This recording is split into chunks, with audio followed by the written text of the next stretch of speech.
High.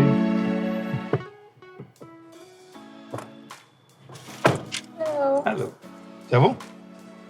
Welcome to my car. Thank you. কেমন আছেন ভাইয়া? আমি ভালো আছি। তুমি কেমন আছো বলো? আজকে তোমাকে নিয়ে গল্প করব। আমি তো একটু নার্ভাস হয়ে গিয়েছি। আমি আপনার পাশে বসে আছি আপনার গাড়িতে। How was your journey so far in Lux? কেমন ছিল সবকিছু? আই এম শিওর এই জার্নি তোমাকে, তুমি আগে যেমন ছিলে তিস্তা, সেখান থেকে একটু হলো তো ম্যাচিউর করেছে নাকি? অবশ্যই অবশ্যই। জার্নিটা সত্যি বলতে আমি এখান থেকে নিজেকে উপলব্ধি করতে পেরেছি আবার নতুন করে। কারণ আহ, এখানে এমন কিছু জিনিস আমি জানতে পেরেছি যেটা হয়তো আমি আগে নিজের ব্যাপারে জানতাম না।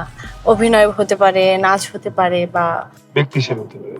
অবশ্যই পার্সোনালিটি হতে পারে। আমি এই পুরো জার্নিটা বুট ক্যাম্প, শুটিংস সবকিছু মিলে সবচেয়ে মজার যে জিনিসটা আমি শিখেছি টাইম ম্যানেজমেন্ট। তুমি বলছিলে যে তুমি নাচ আর অভিনয় দুটার কথা খুব বারবার বললে। তো আমার কাছে মনে হচ্ছে দুটো জিনিস তোমার খুব প্রিয়। খুবই। সো এই প্রিয় জিনিসটার মধ্যে যদি একটাকে বাদ দিতে বলি, কোনটাকে চুজ করবে তুমি? ছোটবেলা থেকে নাচের প্রতি নাচ আমার একদম প্রথম ভালোবাসা। ওকে। তো নাচের একটু প্রতি নাচের প্রতি একটু ফেভারিট। একটু ফেভার না, দুর্বলতা একটু বেশি। না, খুব স্বাভাবিক, খুব তবে স্বাভাবিক। অভিনয়টাকেও আমি একইভাবে ভালোবাসি। Okay. আমি জানি না আমি কতটুকু পক্ক, কিন্তু আমি আমার চেষ্টা করি। একটা গেম খেলেছো। তুমি আমাকে তোমার সম্পর্কে 3টা তথ্য দিবে। এটা একটা তথ্য মিথ্যে, মানে ভুল, এবং আমি সেটা গেস করে বের করার চেষ্টা করব যে কোনটা আসলে মিথ্যা। আমি খুব ভালো নাচতে পারি, হুম। আর আমি খুব ভালো রান্না করতে পারি, ওকে। আর আমি খুব ভালো গান গাইতে পারি। হুম। আরেকটা কি দেয়া যায় তো বানিয়ে বলার আগেই বলে মানুষ, তাই না? তো আমার কাছে মনে হয় খুব ভালো গান গাইতে পারো, এটা কি মিথ্যা? You got it right. Oh, I got it right. Yes. Yay! 3 points for me. আপনি তো আমাকে গেমে হারিয়ে দিলেন। Okay. Now I have a game for you. You have a game for me. তার একটু মনে চলে বসি। Lux International Bar. Lux international bar. এখন এই সাবান কি আমার গাড়ি চালাতে মারতে হবে গাড়ি? কি করতে হবে বলো? আপনি এই দুটোর স্মেল নেবেন, ওকে, স্মেল নিয়ে বলবেন কোনটা আমার ফেভারিট। ঠিক আছে। তো একটা হচ্ছে স্মুথ এন্ড রেডিয়েন্ট, একটা হচ্ছে বাউন্সি এন্ড ব্রাইট।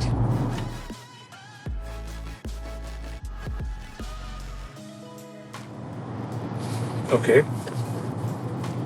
আমরা সে পারফিউম টেস্ট করছি।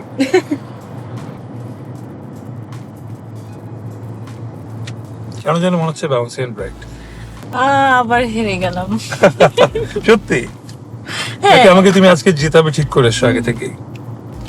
না না, আমি জাস্ট আস্কিং। না, আমি তো একটু জিততে চাই। ভাই, আপনি তো জিতে গেলেন সব। আচ্ছা। Yes, bouncy and bright is my ও favorite one. ইয়ে, again points for me. Thank you Teesta, তুমি বারবার হারছো আমার কাছে। আচ্ছা ভাইয়া, আমার একটা কোয়েশ্চেন ছিল আপনার প্রতি। ওকে আপনি তো মিডিয়াতে you entered by comedy, okay. সেইখান থেকে you are now full fledged hero. কেমন ছিল জার্নিটা? বেসিক্যালি এই জার্নিটা ছিল ধৈর্যের জার্নি, পেশেন্স। তুমি যেমন বলছিলে না তোমার নিজের সম্পর্কে অনেক কিছু তুমি জানতে পেরেছো এই জার্নির মাধ্যমে। আমার এই হিরো হওয়ার জার্নিতে আমি অনেক কিছু জানতে পেরেছি ব্যক্তি হিসেবে আমার মধ্যে আসলে কি কি চেঞ্জ আনা দরকার, যে কারণে আসলে জাস্ট ফ্রম কমেডিয়ান থেকে একটা হিরো কিভাবে হওয়া যেতে পারে। How does the hero talk, how does the hero sit, how does the hero walk, সবকিছু আসলে একটু একটু করে ব্যক্তিগত লাইফও শিখতে হয়েছে এবং ক্যামেরার সামনে শিখতে হয়েছে।